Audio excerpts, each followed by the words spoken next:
ప్రపంచం మొత్తం మీద సమస్య ఏంటి అని అడిగితే ఆడవాళ్ళ కాడి నుంచి మగవాళ్ళ వరకు, చిన్నపిల్లల కాడి నుంచి పెద్దవాళ్ళ వరకు చెప్పేది జుట్టు రాలిపోతుంది, ఏం వాడితే జుట్టు రాలకుండా ఉంటుంది, ఒత్తుగా పెరుగుతుంది, అందులోనూ తెల్ల జుట్టు కాస్త నల్లగా అవ్వే మార్గం ఏదైనా ఉంటే చెప్పండి అంటే రంగు కాకుండా అని చాలామంది అడుగుతున్నారండి.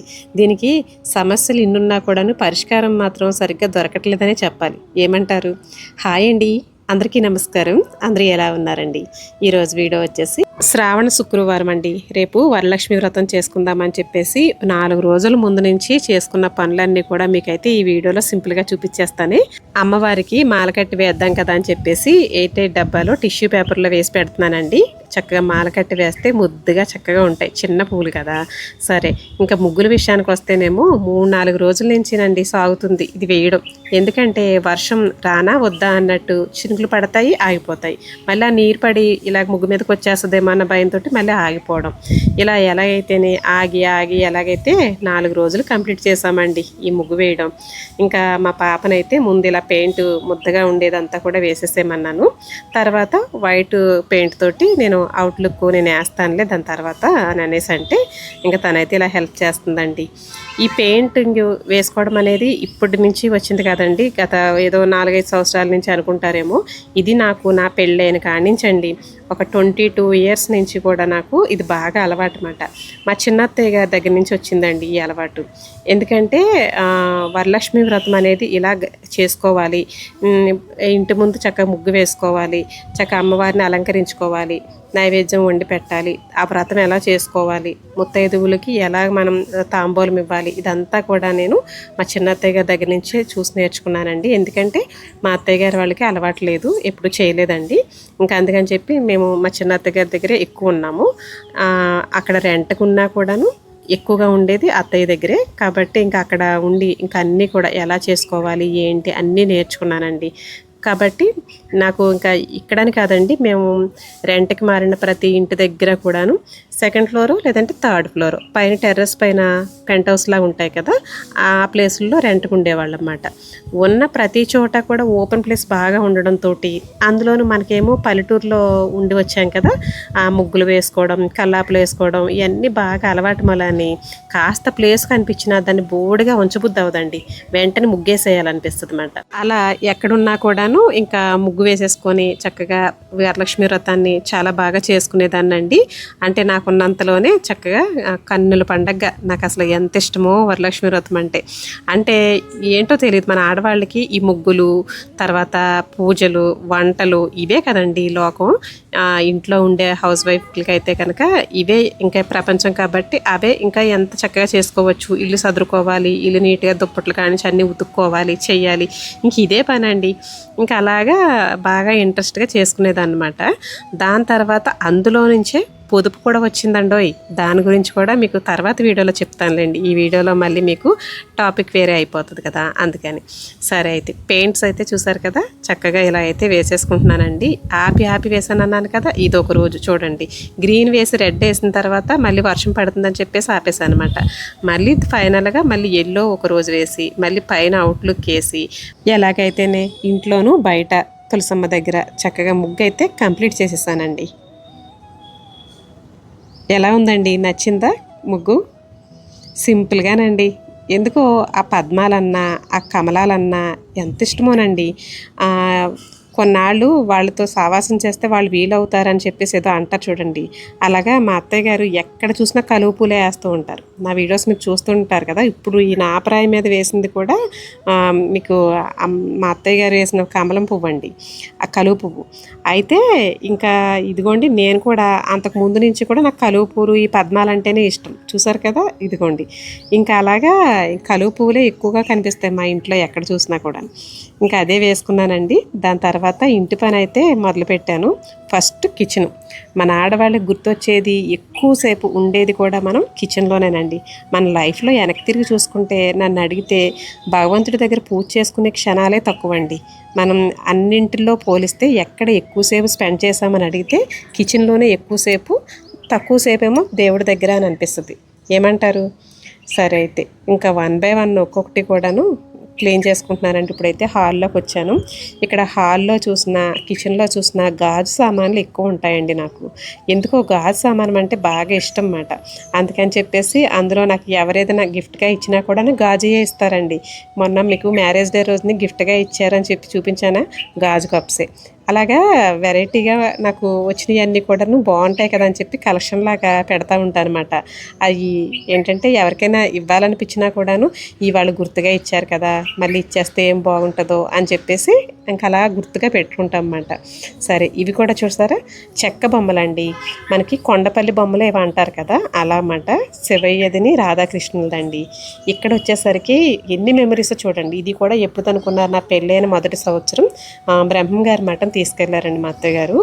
కడపలో ఉంటుంది అన్నమాట. మైదుకూర అని చెప్పేసి అక్కడ ఆ టెంపుల్కి వెళ్ళినప్పుడు తెచ్చుకున్న ఫోటో అది. ఇంకా దాన్ని కూడా అలా పక్కన పెట్టుకున్నానండి. అలాగే ఇది ఎవరో ఇచ్చారండి గిఫ్ట్ కింద, అందులో డ్రై ఫ్రూట్స్ వేసి. ఇంకా అది కూడా బాగుంది కదా అని చెప్పేసి అది పక్కన పెట్టాను. ఇది వచ్చేసరికి మా పిల్లలవండి, ఆడుకున్న బొమ్మలు, టెడ్డీ బేర్స్. ఎన్ని బొమ్మలోనండి. ఇంకా అవన్నీ తీసాక వాళ్ళకి గుర్తులుగా కనీసం ఒకటి రెండైనా ఉండాలి కదా, చిన్నప్పుడు ఆడుకున్నవి వాళ్ళకి మెమరీస్గా అని చెప్పేసి ఇంకా అలాగా అవి కూడా జాగ్రత్త పెట్టాను. ఇల్లు మారినప్పుడల్లా కూడాను ఎన్ని సామాన్లనండి, కొన్ని తీసేస్తూనే ఉంటాను. తీసే ఎందుకు ఇంకా దాచావని చెప్పి ఇంట్లో వాళ్ళు గోల. సరే ఏం చేస్తామని చెప్పేసి ఇంకా వాటిని మెమరీగా పక్కన పెడదాము, కొన్ని బాగున్నాయి కదా అన్నా కూడా అసలు లేదండి. ఇంకా అవి తీసేయాల్సిందే. ఉన్న ప్లేస్ని కాస్త నీట్గా పెట్టుకోవాలి, లేదంటే ఇలా సదురుకోవడం, తుడుచుకోవడం అన్నీ మనకే యాతన అనుకోండి ఓ రకంగా చెప్తే. ఇది చూసారా, రేడియో అండి ఇది. అయితే ఇది నాకు తెలిసిన మా మరిది గారు ఇచ్చారన్నమాట. అయితే ఇది కొంచెం రిపేర్ ఉందండి, చేపించాలి. నాకు రేడియో అంటే ఎంత ఇష్టమోనండి. స్టార్టింగ్ అసలు రేడియోలో పాటలు పెట్టుకుంటూ అదే కాలక్షేపం. ఎందుకంటే ఫోన్లు అప్పుడు లేవు కదా, దానివల్ల ఇప్పటికీ రేడియోలో పాటలు అంటే ఆ పాత పాటలకి ఎంత ఇష్టమోనండి. ఎప్పటికైనా సరే ఇది ఉపయోగపడుతుంది అని చెప్పేసి దీన్ని అయితే నేను పక్కన పెట్టానండి. రిపేర్ చేయించి వాడాలి, అదైతే కంపల్సరీ చేపిస్తాను. ఇంక ఇలా నీట్గా క్లీన్ చేసుకుంటున్నానండి. ఇంకొకటి ఏంటంటే రోజుకు ఒక 2 గంటల పాటు మనం ఒక రూము సదురుకోవాలి, ఈ రూమ్ మొత్తానికి 2 గంటలు స్పెండ్ చేసేమంటే మొత్తం క్లీన్ అయిపోవాలి అని ఒక టార్గెట్ పెట్టుకుంటే అలాగే మనకి ఎన్ని గదులున్నా కూడాను ఒక 3-4 డేస్లో చేసేసుకోవచ్చండి. మనకి సులువుగా ఉంటుంది. ఎందుకంటే రెగ్యులర్గా ఉండే పనులు ఉంటూనే ఉంటాయి. అలాగే ఇప్పుడు నేను స్టిచ్చింగ్ చేస్తానండి. పండగ అంటే ముందు బట్టల హడావిడి, అసలు ఏ పండగకి ఆ పండగకే హడావిడి. మళ్ళీ పెళ్ళిళ్ళ సీజను, మామూలుగా కుట్టించుకోవడం, ఇలాగా ఇంకా బట్టలు మేనేజ్ చేసుకోవడం, ఇంట్లో పనులు, మళ్ళీ ఇక్కడ వీడియోకి అప్లోడ్ చేసుకోవడం టైంకి మామూలుగా కదండి. దానికి తగ్గట్టుగా పిండి వంటలు కూడానండి. ఇంకా ఈసారి కూడా చేసే ఉన్నవి, అవి కూడా మీకు వీడియోలో అప్లోడ్ చేస్తానండి తర్వాత. అలాగా ఎన్ని పనులండి. పండగ అంటే పండగే అంతే. ఇంకంటే అందరూ అనుకుంటూ ఉంటారు ఎంత సింపుల్గా చేసుకుందామన్నా కూడాను పని తీరిక లేదు అని చెప్పేసి. మరి అన్నీ కూడా మనమే ఒక్క చేతితో చేసుకోవాలంటే కష్టమే కదండి. కాబట్టి ఇంకొకరు సహాయం ఉంటే బాగుంటుంది. నాకు మా అత్తయ్య గారు, పిల్లలు, మా వారు ఎంతమంది హెల్ప్ చేస్తారనండి, అయినా సరే పని తీరదు. మరి ఏమీ హెల్ప్ చేయని వాళ్ళకైతే ఇంకా ఇబ్బంది కదండి. ఇంట్లో నలుగురు ఉంటున్నామంటే నలుగురు 4 చేతులు వేస్తే ఎలాంటి పని అయినా కూడా సులువుగా చేసుకోవచ్చండి. కాస్త అదొక్కటి మనం గుర్తుపెట్టుకొని హెల్పింగ్ నేచర్ అనేది ఇంట్లో మనకు మనం చేసుకుంటే బయట వాళ్ళకి మనం ఎవరికైనా సరే హెల్ప్ చేసే గుణం ఉంటుంది అని అంటారు. అది కరెక్టే కదండి. అలాగే ఇదిగోండి వాషింగ్ మిషన్లో బట్టలు అయితే వేసేసాను, దుప్పట్లు అవిని. దాని తర్వాత ఇక్కడ వచ్చేసరికి మొక్కల పని ఉందండి, బోల్డ్ పని ఉంది. అదంతా కూడా ఎప్పుడు చేస్తానో ఏంటో. అలాగే ఇదిగోండి ఇంక తీసిన కిచెన్లో గాజు సామానం, అలాగే మా హాల్లో ఉన్నవి అన్నీ కూడా తీసేసి నీట్గా కడిగేసానండి.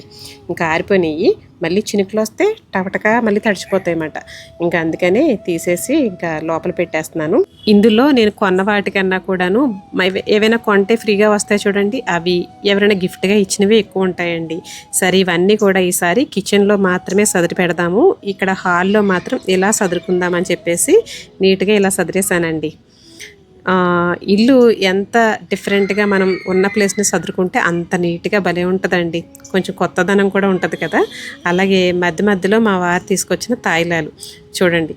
బయట నుంచి వస్తున్నారంటే ఏదో ఒకటి చేత్తో తీసుకొని వచ్చే అలవాటండి. నేను చెప్పినా చెప్పకపోయినా గుర్తుపెట్టుకొని ఇంట్లో వాళ్ళకి ఏమి ఇష్టం ఉండదని తెలుసు చక్కగా గుర్తుపెట్టుకొని ఈ టైంలో ఇది తింటారు కదా అని చెప్పేసి ఎంత చక్కగా తీసుకొస్తారనండి. నిజంగా అదొక అదృష్టం అనుకోవాలండి. ఇంటి యజమానికి బాధ్యత బరువులతో పాటు ఇష్టాలు కూడా తెలుసుకుని వాళ్ళని ఎలా అయితే సంతోషపెట్టచ్చో అవన్నీ కూడా ఎంచుకొని చక్కగా అలా చూసుకుంటుంటే ఇంకేం కావాలి చెప్పండి ఆడవాళ్ళకి కదా. ఇలా ఇంట్లో పనులు ఒక్కొక్కటి చేసుకుంటూ ఒక పక్కన స్టిచ్చింగ్ పనులు చేసుకుంటూ ఫైనల్గా పూజ గదిలో ఉండే సామాన్లన్నీ కూడాను ఇత్తడి, రాగి, వెండి అన్నీ కూడా నీట్గా క్లీన్ చేసి పెట్టేసుకున్నానండి ఒక టబ్లోకి అయితేనే. అలాగే పూజ గది కాకుండా బయట గౌరీ సెట్ ఉంటుందండి నాకు, మీరు వీడియోస్లో చూస్తూనే ఉంటారు. అమ్మవారికి పీఠం వేసే ఈ పీట కూడా నేను ఎప్పుడోనండి దగ్గరగా ఒక 15-18 సంవత్సరాల క్రితం నేను తయారు చేసుకున్న పీట. అది కూడా చక్కగా నీట్గా క్లీన్ చేసి పెట్టుకున్నాను. ఇలా ఇల్లంతా క్లీన్ అయిపోయింది కదా ఫైనల్గా ఒకసారి అయితేనే. ఇంకా నెక్స్ట్ వీడియోలో అమ్మవారి పూజకు తెచ్చుకున్న సామాన్లు కానీ చీర కానీ అన్నీ కూడా పూజా సామానం అంతా తెచ్చుకొని పూజ ఎలా చేసుకున్నాను ఏంటని కూడా నెక్స్ట్ వీడియోస్లో పొదుపు సంబంధించింది కూడా మనం అమ్మవారి పూజ దగ్గర నుంచే మొదలుపెట్టి ఎలా చేసుకోవచ్చు అనేది కూడా నెక్స్ట్ వీడియోలో అప్లోడ్ చేస్తాను. ఫాలో అవుతూ ఉండండి. నచ్చితే కనుక లైక్ చేసి సబ్స్క్రైబ్ చేసుకొని చూడండి. ఉంటానండి మరి. Thank you for watching.